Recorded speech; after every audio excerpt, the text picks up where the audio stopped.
Now, what for why you road though? It don't happen, my people. One Niger man don't come ask Bola Tinubu wetin concern their own property and their own lives. He don't tell am say make he hold back himself. Oh, he say make he pack well. He say because dem support am. Me no know say even Niger sef they support Tinubu during the election. He said they support am so make this time make he no just try am.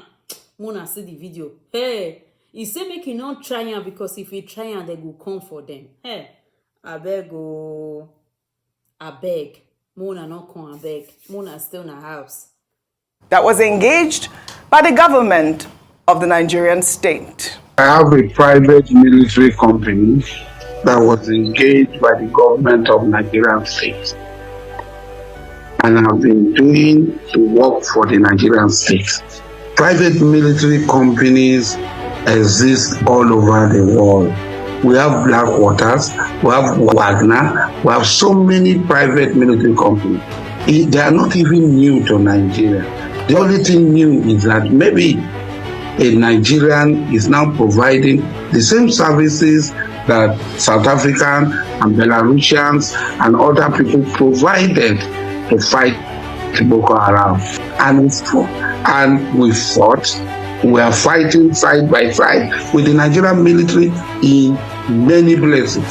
Well, all right, Dr. Abati, a lot of questions here. Like I said in my introduction, people are genuinely worried about the situation in Niger. And you saw that President Bola Ahmed Tinubu met with, governors in the boundaries or surrounding the boundaries of the country at this moment. And now we see this video from Asari Dokubo talking about owning a private military company, mercenaries. I mean, I don't know how this is, relevant or even allowed in our constitution. I know that it is against the Geneva Convention to even go to war with mercenaries. What are your thoughts on this? Okay, I guess the matter is as follows. The concern about Niger is understandable. The Nigeria shares border, about over 1,000 square kilometers, converted into miles, 999 miles of border zone. 7 states along that stretch, Sokoto, Kebbi, Katsina, Jigawa, Yobe, all the way to Borno. And those persons there are saying for cultural reasons, for ethnic reasons. I've heard some people saying they have brothers, they have cousins in Niger, and that nobody should come and wage war against their kith and kin. And that in any case, if that were to happen, it's the people in those 7 states that will be immediately affected, because you will expect that Niger will fight back, backed by Wagner, backed by Russia, backed by the other states, Algeria, Mali, Burkina Faso, Guinea-Conakry, who have said, well, we don't support any kind of ECOWAS military intervention in Niger. So clearly, there's an issue there. However, it's not only those northern states that will be affected, as we established. And as I've seen Mr. Tedwa Peterside also establishing, that look, all of us will pay for it. If you close if the fly zone is shut down, then of course people will have to travel longer to get to Europe or to return to Nigeria from Europe or even within Africa. So all of us will bear the brunt. So the ethnic argument is something that is a bit delicate. What we can hold on to is that Nigerians are saying, we don't want war.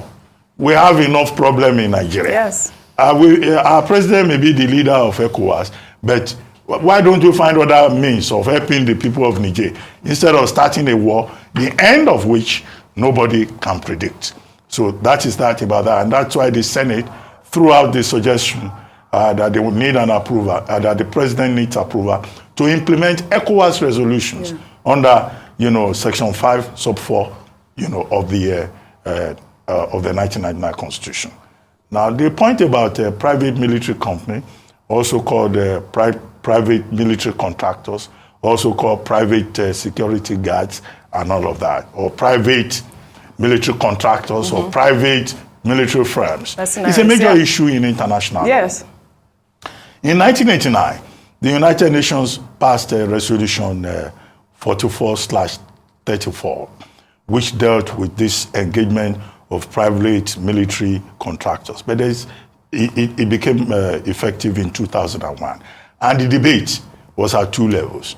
You know, how do you engage PMCs in maybe international peacekeeping operations? And what is the difference, also nomenclature, between private military contractors and also private military guards? Yes. Okay, yes, in Libya, they were engaged.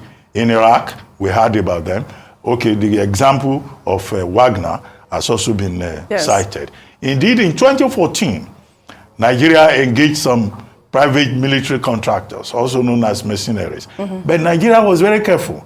Nigeria used the word for training and logistics. They were supposed to train, I think, the 72 military squad. Yes. Strike force. Strike force, yes, 72 Strike force, at that time.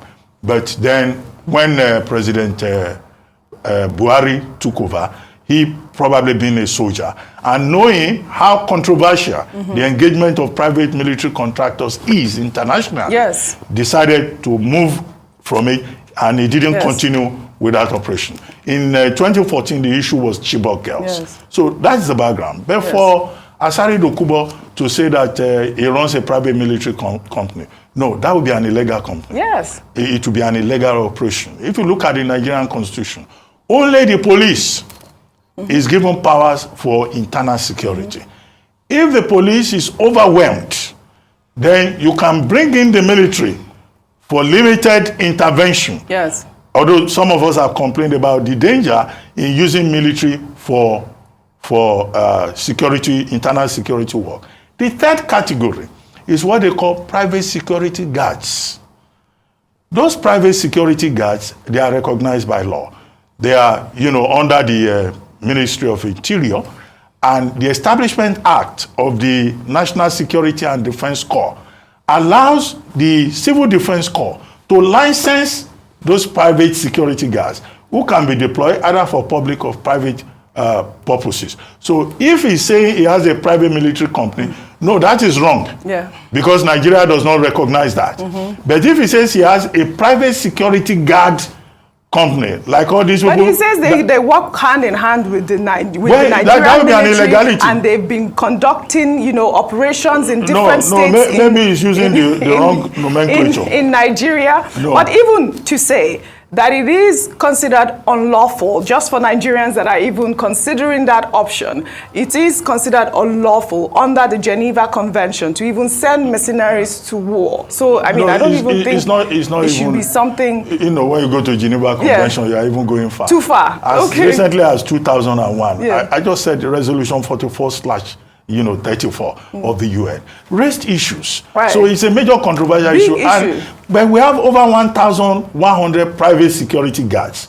All these people you see wearing uniform. Yeah. They are all under civil defense. They are supposed to work with civil defense or liaise with the security authorities in Nigeria. So it's not like Wagner. Somebody cannot say, I'm running a Wagner operation in Nigeria. That would be illegal. Very well said, Dr. Abati. Well, in the meantime, a Nigerian man by the name Comrade Muhammad Ali, in a video that has now gone viral, commended the Senate for rejecting the resolution by ECOWAS on the use of force in a bid to restore democracy in Niger. I want to see this very means to congratulate members of the Senate for denouncing the instruction needed by His Excellency, Mr. President and Commander-in-Chief of the Nigerian Armed Forces, seeking for Nigerian Armed Forces to invade Niger Republic. Nigeria and Niger, we are together. You, Mr. President, Alhaji Bola Ahmed Tinubu, able to say you share borders with Niger, the Yorubas, western part of Nigeria, Lagos, Ondo, Ekiti, Oyo, Oshun. If they share the borders with the Niger Republic, can you suggest for Nigeria to go into war with the Republic of Niger?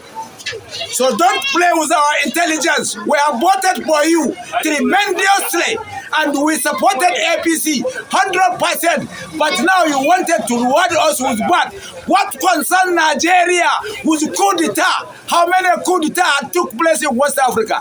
It took place at Guinea Conakry. It took place at Republic of Mali with capital at Bamako. It took place at Burkina Faso with capital at Ouagadougou. Why? Then The ECOWAS has not intended to embed Mali, Guinea, and Burkina Faso. Now you wanted to incite war between Nigeria and the Niger Republic. The Niger Republic voted for APC. I mean, by the way, Ayo, he has the the American flag emblazoned in that outfit he's wearing, and also Gucci. I mean, he's also... it was hard to miss. I mean, but that's not the point. So, very interesting comments he's made, and a few things to pick up. But of course, one of the things that stood out for me the most was that he said that we voted for you, we supported the APC. Yeah. It seems like the borderline between Niger and Nigeria there's a bit of it's been blurred. And now they feel like, as someone has described Niger as part of northern Nigeria, or one of the states, the 37th state in Nigeria. And so that's something that we should be quite mindful of.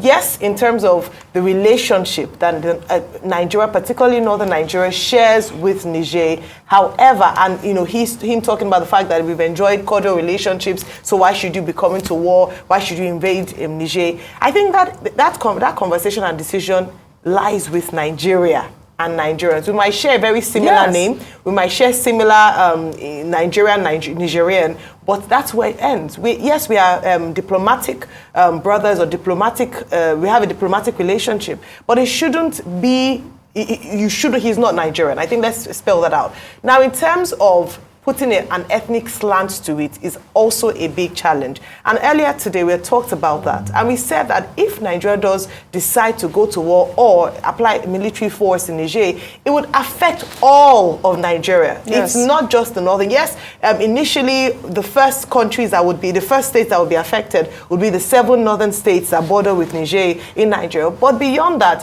when there's a humanitarian crisis, there's a ripple effect in other parts of the country. So I think it's important to not bring in an ethnic slant to this and to begin to talk about, if we're the Southwest. I think that's very wrong for us at this point in time. We should focus on the issues. If the president makes a decision beyond these issues, that the cost of going to war, the effect of humanitarian crisis in the north and other parts of Nigeria, and those issues should be what should be on the table, not the fact that, it's Southwest and North versus North. All right. There must be peace in West Africa. Well, let's take another story. Bosun Tijani, a ministerial nominee from Ogun State, who was screened over the weekend, made headlines after senators grilled him over a post he made on Twitter in 2019, describing Nigeria as a bloody expensive tag. Tijani came under criticism from members of the All Progressives Congress since the announcement of his nomination, with many asking President Bola Ahmed Tinubu to withdraw his selection. At the commencement of his screening, Senator representing Oyo North, Abdul Fattah Buhari, in reference to the 2019 tweet, asked Tijani if he is still a patriotic Nigerian. On the 29th of July 2019, you tweeted against the passport and citizen of Nigeria. Do you still believe in that, your tweet today? Let me quote it exactly from the way you put it. Nigeria is a bloody expensive tag to have against your name. Leave patriotism for a minute. That tag is bloody waste of time and energy, but a country. End of quote. Because when he was reading his resume, he was giving patriotism of how he served, blah, blah, blah, blah. If he has changed now, I just wanted to know, and I want Nigerians to know. Well, Tijani